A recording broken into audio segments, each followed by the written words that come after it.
When यान्नान को अंधेरे basement से वापस लाने के बाद गुयानशन उसके बारे में सोच रहा था कि मैं कुछ दिनों से घर नहीं आया था और अब मैं घर पर हूँ, एक स्टमक ब्लीडिंग के कारण। क्या मैं उसके साथ ये थोड़ा ज़्यादा ही कर रहा हूँ? फिर वो बेहोश पड़े वेन्यानान की ओर देखकर सोचता है, ऑब्वियसली वो तुम ही थे जिसने पहले धोखा दिया और शेनडुआन की इंसल्ट भी की। मैं तो मुझे यकीन नहीं हो रहा मैंने तुम्हारे जैसे दो चेहरे वाले पे दया दिखाई। ये मुझे हो क्या रहा है? रात के वक्त नीचे आवाज़ें आ रही थी। अंकल शू कह रहे थे कि ज़्यादा आवाज़ मत करिए, कोई अब भी ऊपर आराम कर रहा है। तो दूसरा कोई बोलता है, जी हाँ। गुयांशन उसे सुनकर नीचे आता है और वर्कर्स को देखकर कहता है, क्या घर में कुछ खराब हो गया है? तो अंकल शू कहते हैं, मैंने पहले कहा था ना कि मुझे घर में थोड़ी और सेंसर लाइट्स लगवानी है ताकि मिस्टर वेन को रात के वक्त भी डर ना लगे। फिर अंकल शू अपने मन में बोलते हैं कि मेरे यंग मास्टर, मेरे कहने का मतलब समझिए। फिर गुयांशन तो करके जाने लगता है और कहता है, मैं आज रात घर वापस नहीं आने वाला, तो किचन में बता दीजिएगा कि मेरे लिए डिनर ना बनाए। तो अंकल शू कहते हैं, लेकिन यंग मास्टर, मिसेस ल्यू ने मुझे कहा है कि आपको घर पे ही रहना है और उसकी देखभाल करनी है। मैडम ने मुझे कहा है कि अगर आप बाहर जाए तो मैं उससे रिपोर्ट कर दूँ। ये सुनकर गुयांशन रुक जाता है और थोड़ा पीछे मुड़कर कहता है, क्या आप मेरे गू परिवार से हो या फिर ओल्ड हाउस से हो?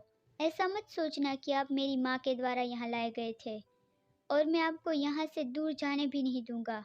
अपनी पहचान पे ज़्यादा अटेंशन दो और जिस मामले की आपको केयर नहीं करनी चाहिए उसमें इन्वॉल्व मत हो।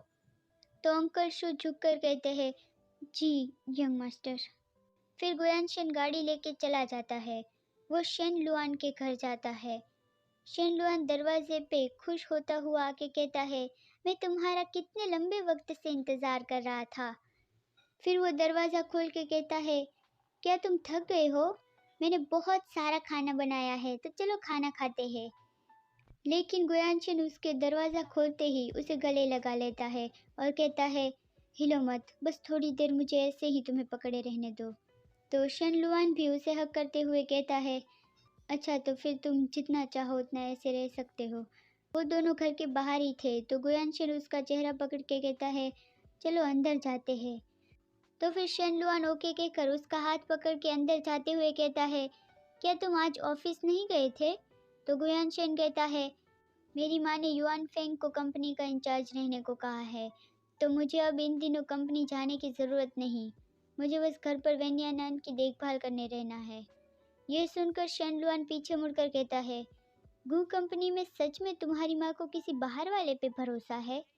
फिर गुयांशन उसे कहता है, लुआन, अगर एक दिन मेरे पास कुछ भी ना हो तो क्या तुम तब भी मेरे साथ रहोगे? अगर सच में ऐसा हुआ तो? गुयांशन को यह सब कहते देख शेन लुआन तो चौंक जाता है। फिर वो गुयांशन के पास जाकर उसे कहता है, चाहे गरीबी हो या अमीरी, बीमारी हो या स्वस्थ, मैं लुआन जो तुम्हारे साथ खड़ा रहा जब से एक छोटा लड़का था, तब से तुम्हें इस तरह से हार नहीं माननी है। और वो सोचता है कि आखिर अचानक से यानशिन मुझसे ये सब क्यों पूछ रहा है। और वहाँ गुयांशिन भी सोच रहा था कि what the hell is wrong with me today. फिर वो शेन लुआन की ओर देख कर कहता है, तुम्हारा शुक्रिया।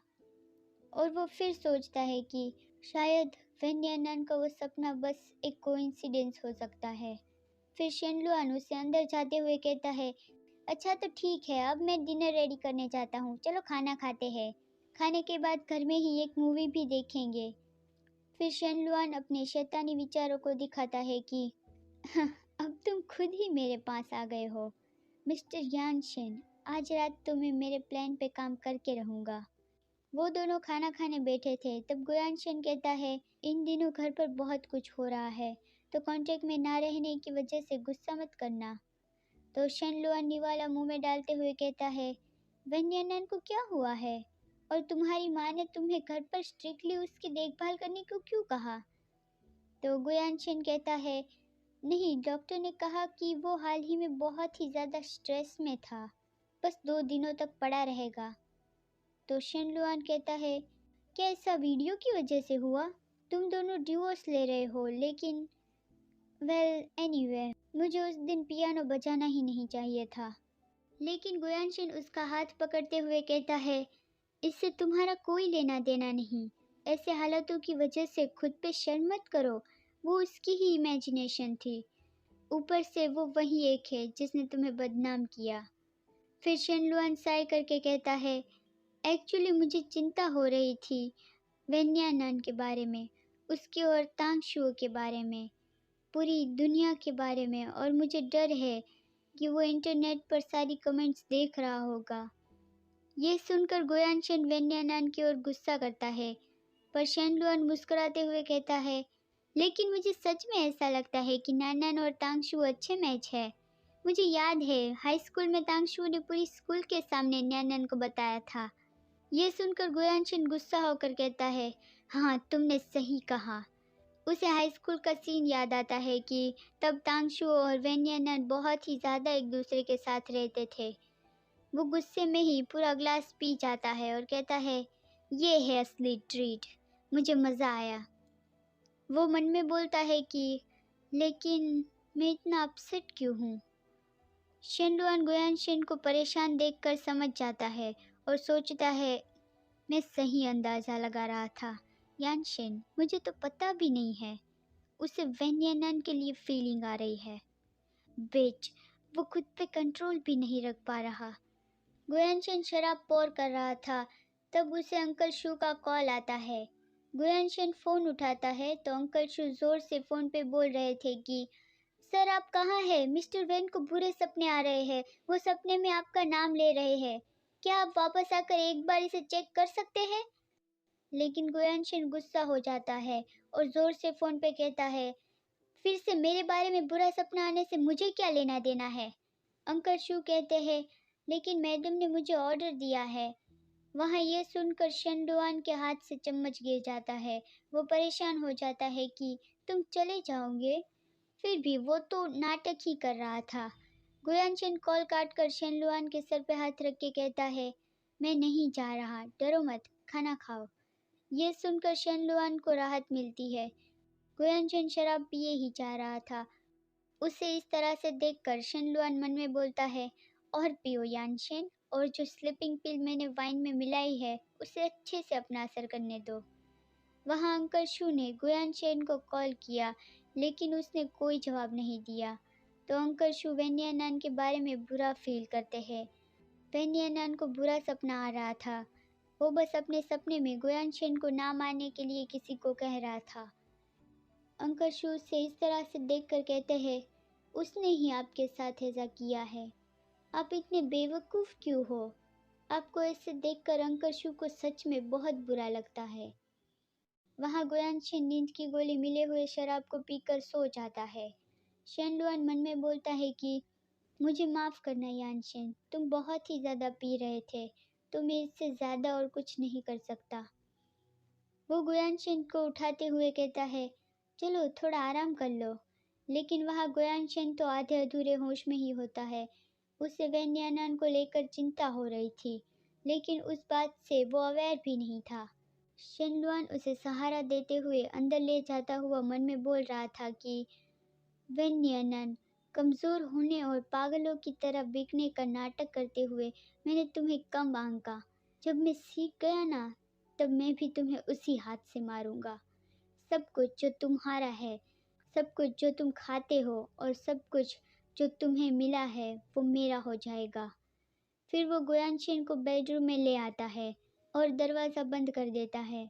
वो गुयानशिन के साथ ही सेम बेड पर सो जाता है और उसे कहता है, तुम्हें बहुत ही ज़्यादा चढ़ गई है, ऊपर से तुम कुछ कर भी नहीं सकते। पहले तो तुम्हें मुझ पे बहुत ही ज़्यादा शर्म आएगी। क्या तुम अब भी डरते हो? गुयानशिन तो होश में नहीं था कि उसके साथ क्या होने वाला है। शेनडुआन उसके पास बैठा मन में बोल रहा था कि यानशिन, अभी तुम खुद के होश में नहीं हो, और इवन तुम अब भी मेरे साथ कुछ कर भी नहीं पाओगे। मैं फिर भी तुम्हें गिल्टी फील करवाऊंगा और ऐसा प्रिटेंड करूंगा कि कुछ हुआ था। क्या तुम्हें डर लग रहा है कि तुम्हें फ्यूचर में फिर वेन्यानन के पास जाने का मौका नहीं मिलेगा? फिर वो गुयानशेन के और अपने सारे कपड़े उतार देता है और लाइट बंद करके उसके साथ ही सो जाता है। दूसरे दिन सुबह सोयान फेंग गुयानशेन को फोन लगा रहा था, लेकिन गुयानशेन उठाता नहीं तो वो गुस्सा होकर कहता है, आखिर हो क्या रहा है, वो फोन का जवाब क्यों नहीं दे रहा। वहाँ शेनलुआन के घर वो सोया हुआ था। फोन आने पर शेनलुआन उठकर देखता है तो जोयान फेंग का कॉल था। वो फोन उठाता है तो जोयान फेंग कहता है, मैंने तुम्हें कितनी बार फ़ोन किया और अभी जाके तुमने फ़ोन उठाया। तुम हो कहाँ? क्या तुम भूल गए कि आज तुम्हें अपनी माँ को एयरपोर्ट से पिकअप करने जाना था? इतना सुनकर शेनलुआन कॉल काट देता है और वापस सोने चला जाता है। वो मन में ही हंसते हुए सोचता है कि जितना चीज़ें बिगड़ेगी उतना मज़ा आएगा। और वहाँ जोयान फेंग कॉल कट जाने की वजह से गुस्से से बोलता है, क्या उसने फ़ोन काट दिया? फक! क्या वो भूल गया है कि कैसे मैंने उसे पहले मारा था? लेकिन कोई ज़ोर से उसका नाम लेता है तो उसकी ओर देखता है। वो देखता है कि ल्यूयन ऑलरेडी वहाँ बाहर आ गई थी और वो उसे कहता है, आशिन शायद टाइम भूल गया होगा और शायद वो घर पर ही आपका इंतज़ार कर रहा होगा। चलिए पहले वापस चलते हैं। लेकिन ल्यूयुन गुस्से से कहती है, वो घर पर मेरा इंतज़ार करता होना चाहिए, नहीं तो। वहाँ शेनलुआन के घर पर गुयानशिन जागता है और उसके सर में बहुत ही ज़्यादा दर्द हो रहा था। वो उठता है और वहाँ उसके पास ही शेनलुआन भी उठते हुए कह रहा था, यानशेन तुम उठ गए। उसे ऐसे देखकर तो गुयानशिन को बहुत ही बड़ा झटका लगता है और वो शेनलुआन को पूछता है, मैं रुको, क्या हमने। लेकिन शेनलुआन अपनी बॉडी कवर करते हुए गुयानशेन को चिंता दिखाते हुए बोलता है, यानशेन तुम इतने जल्दी क्यों उठ गए?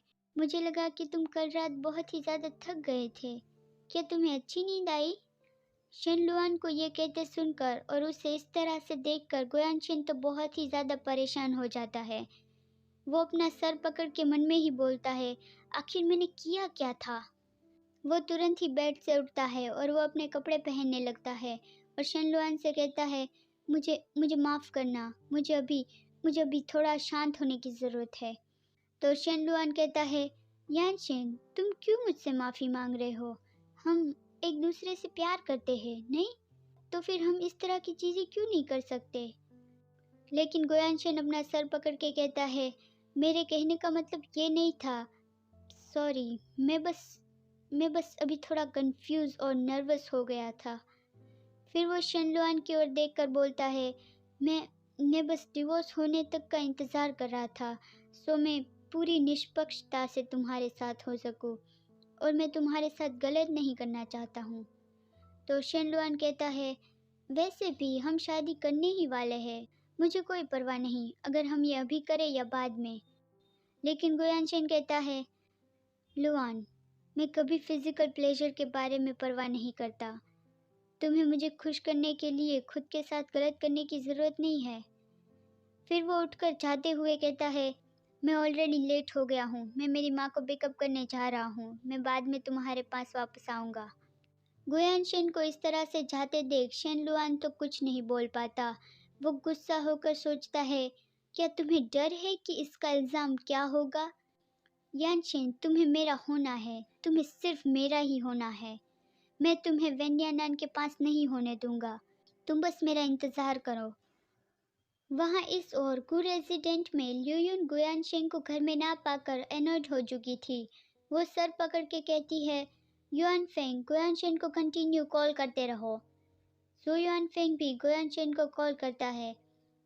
गुयानशिन कार में आ रहा था और फ़ोन उठा के कहता है, युआन फेंग मुझे माफ़ करना, क्या तुमने मेरी माँ को पिकअप कर लिया? तो जो युआन फेंग कहता है, यस तुमने फाइनली फ़ोन उठा ही लिया, अब जल्दी से घर आ जाओ, आंटी तुम्हारे रीज़न और एक्सप्लेनेशन का इंतज़ार कर रही है।